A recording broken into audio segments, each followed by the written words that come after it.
नमस्कार दोस्तों, मैं विजय प्रजापति करता हूं आपका स्वागत आपके अपने यूट्यूब चैनल प्रजापति न्यूज़ में। तो दोस्तों, समय वेस्ट न करते हुए बढ़ते हैं आज की ताज़ा तरीन खबरों की ओर। Corona update. जी हां दोस्तों, आपको बता दें कि देश में कोरोना संक्रमितों की संख्या 4,26,140 हो गई है। वहीं 1,74,803 मरीजों का इलाज चल रहा है, जबकि 2,37,252 मरीज ठीक हो चुके हैं। कुल 13,704 मरीजों की मौत हो चुकी है। बीते 24 घंटों में 15,140 मरीज बढ़े। सबसे ज़्यादा 3,870 केस महाराष्ट्र में और इसके बाद 3,000 मामले दिल्ली में आए। संक्रमितों की संख्या तेज़ी से बढ़ोतरी होने की वजह बीते दिनों टेस्टिंग का बढ़ाया जाना भी है। 16 जून तक देश में अधिकतम 1.5 लाख टेस्ट हुए थे। अब तक इनकी संख्या 2 लाख के करीब है। बीते रविवार को 1,90,730 कोरोना टेस्ट किए गए। इस महीने संक्रमितों की संख्या 5,50,000 हो सकती है। जी हाँ दोस्तों, बीते 2 दिनों से हर दिन 15,000 संक्रमित बढ़ रहे हैं। अगले 5 दिन में देश में कोरोना मरीजों की संख्या 5 लाख और महीने के आखिर तक 5,50,000 हो सकती है। कोरोना से प्रभावित 5 राज्यों का हाल। मध्य प्रदेश। जी हां दोस्तों, आपको बता दें कि राज्य में 24 घंटे में 179 मामले सामने हैं। सबसे ज़्यादा 41 मरीज इंदौर में मिले हैं। भोपाल में 34 और उज्जैन में 3 मरीजों की रिपोर्ट पॉजिटिव आई है। राज्य में अब तक 4,329 केस सामने आ चुके हैं। इनमें से 3,185 मरीज ठीक हो चुके हैं। महाराष्ट्र। बीते 24 घंटे में यहाँ 3,870 संक्रमित मिले। यहाँ एक दिन में कोरोना के नए केस का दूसरा सबसे बड़ा रिकॉर्ड है। शनिवार को यहाँ सबसे ज़्यादा 3,874 रिपोर्ट पॉजिटिव आई थी। पुणे में भी 24 घंटे में 823 मामले सामने आ चुके हैं। यहाँ यह एक दिन में संक्रमितों की सबसे बड़ी संख्या है। उत्तर प्रदेश। जी हाँ दोस्तों, आपको बता दें कि राज्य में संक्रमितों की संख्या 17,200 पहुँच गई है। बीते 24 घंटे में बागपत में 11, हरदोई और मुरादाबाद में 8, मुजफ्फरनगर में 2, फर्रुखाबाद में 7, एटा में डॉक्टर समेत 9 लोगों की कोरोना रिपोर्ट पॉजिटिव आई है। बिहार। जी हां दोस्तों, को बता दें कि बीते सोमवार को 24 जिलों में संक्रमण के 149 मामले सामने आए हैं। इनमें से सबसे ज़्यादा 23 मरीज मधुबनी में मिले हैं। इसके अलावा सहरसा में 18, दरभंगा में 17, पटना में 16 और किशनगंज में 11 मरीज मिले। भागलपुर, सिवान, सुपौल, वैशाली में 5-5, बक्सर, मधेपुरा में 4-4 रिपोर्ट पॉजिटिव आई है। इसमें 10 जिलों के अलावा बाकी 14 जिलों में 1 से 2 मरीज मिले हैं। राजस्थान। जी हाँ दोस्तों, आपको बता दें कि बीते सोमवार को 67 मरीजों की रिपोर्ट पॉजिटिव है। इनमें से जयपुर में 28, धौलपुर में 10, कोटा, अजमेर और झुंझुनू में 6-6, जबकि दौसा में 5, टोंक में 2 और सिरोही में 1 मरीज मिला है। नए संक्रमितों में 2 दूसरे राज्यों के हैं। अगली बड़ी खबर निकल के आ रही है दिल्ली से। जी हाँ दोस्तों, आपको बता दें कि दिल्ली में दुनिया का सबसे बड़ा कोविड सेंटर दक्षिणी दिल्ली के छतरपुर इलाके में राधा स्वामी सत्संग व्यास का एक विशाल परिसर है। कुल 300 एकड़ में फैले इस परिसर में अब दुनिया का सबसे बड़ा कोविड सेंटर तैयार किया जा रहा है। परिसर के अंदर 12,50,000 वर्ग फुट में फैला एक शेड है, जिनमें कोरोना संक्रमितों के लिए 10,000 बेड लगाए जा रहे हैं। इस शेड का इस्तेमाल सालों से सत्संग के लिए होता आ रहा है। इसके विशाल आकार का अंदाज़ा इस बात से लगाया जा सकता है कि यहाँ 3 लाख लोग एक साथ बैठकर सत्संग सुन सकते हैं।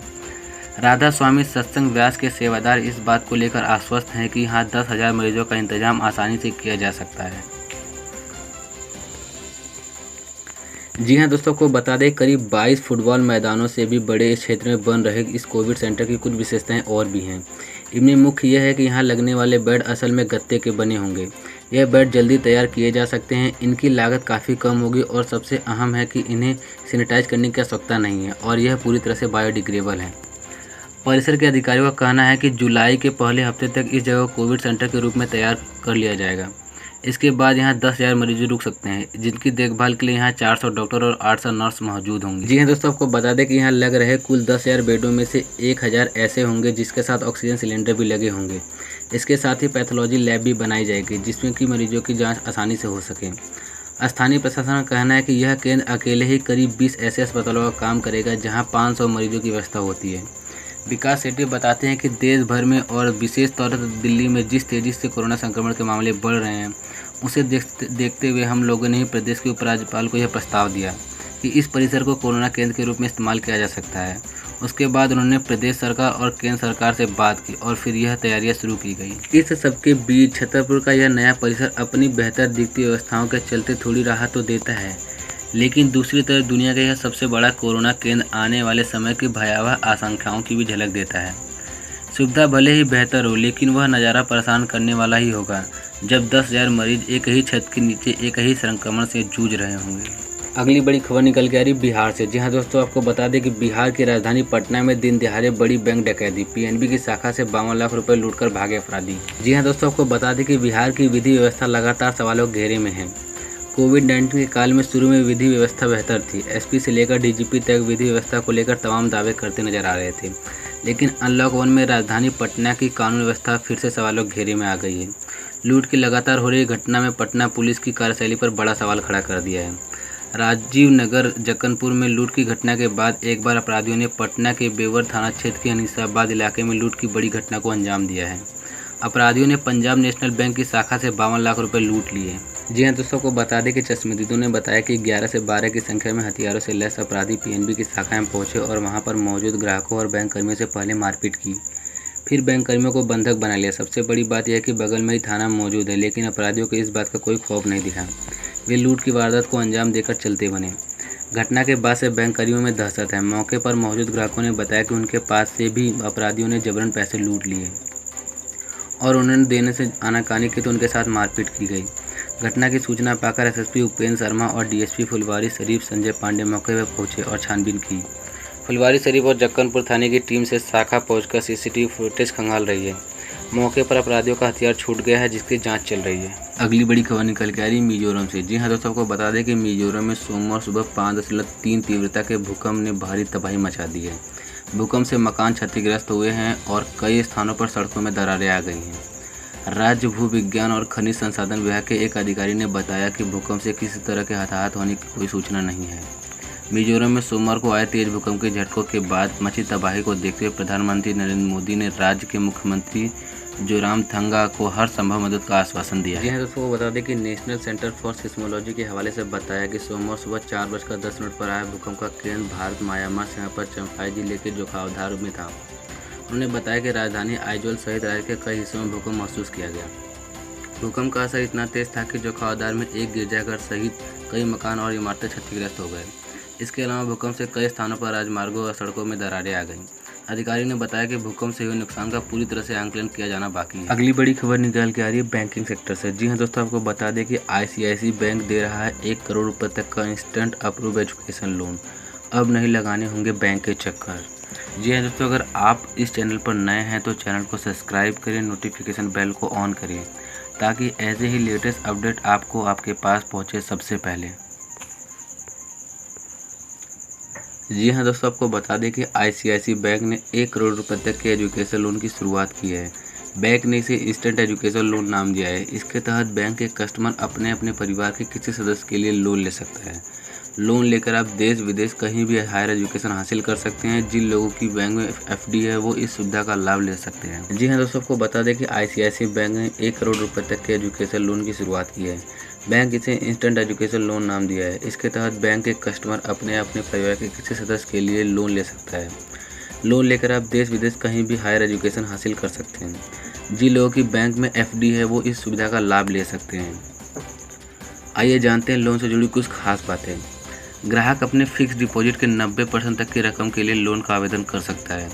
अंतर्राष्ट्रीय संस्थानों में प्रवेश पाने के इच्छुक छात्रों के लिए लोन की राशि 10 लाख से 1 करोड़ रुपए तक के बीच हो सकती है। वहीं देश के संस्थानों में प्रवेश पाने के लिए 10 लाख से 50 लाख तक के लोन मिल सकता है। वहीं विदेश में पढ़ने के लिए 1 करोड़ तक का लोन ले सकते हैं। इंटरनेट बैंकिंग प्लेटफॉर्म के माध्यम से 10 साल तक का रिपेमेंट की सुविधा चुन सकते हैं। मिनटों में मिलेगा लोन। जी हाँ दोस्तों, को बता दें कि बैंक की तरफ से कहा गया है कि बैंक के लाखों प्री अप्रूव्ड कस्टमर ऑनलाइन प्रक्रिया के तहत अपने डिपॉजिट के आधार पर लोन का फ़ायदा उठा सकते हैं। वे इस संबंध में यूनिवर्सिटी और इंस्टीट्यूट को लोन सैंक्शन लेटर जारी कर सकते हैं।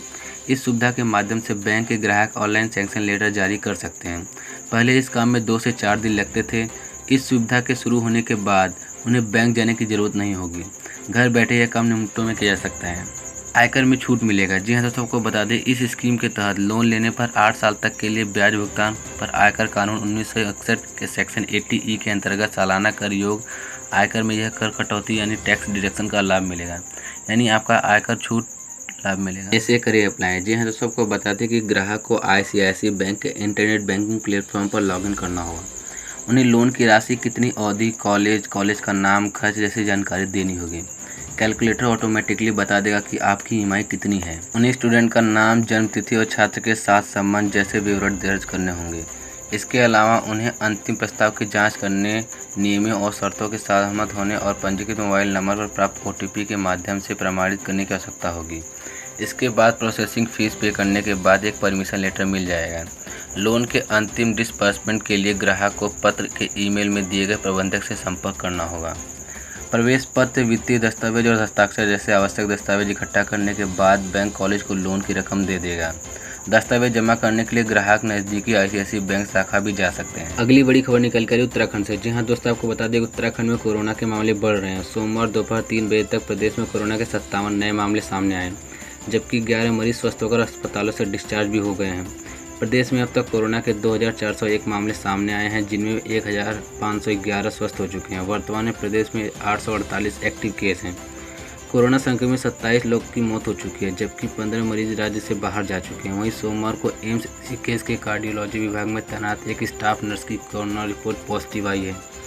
इस नर्स का बीते शनिवार को सैंपल लिया गया था। बापू ग्राम गली नंबर 3 स्थित जिस भवन में यह नर्स किराएदार है, उस क्षेत्र को कोतवाली पुलिस और स्वास्थ्य विभाग की टीम ने सील कर दिया। स्वास्थ्य विभाग से मिली जानकारी के अनुसार आज 57 केस पॉजिटिव आए हैं। इनमें से सर्वाधिक 17 मामले हरिद्वार से हैं, जबकि उधम सिंह नगर में 15, अल्मोड़ा में 11, पौड़ी में 10, नैनीताल में 2 और देहरादून टिहरी में 1-1 मामले सामने आए। हरिद्वार में 3 और लोगों में कोरोना की हुई पुष्टि। जी हाँ दोस्तों, आपको बताते हैं हरिद्वार के शिवालिक नगर में 3 और लोग कोरोना पॉजिटिव सामने आए हैं।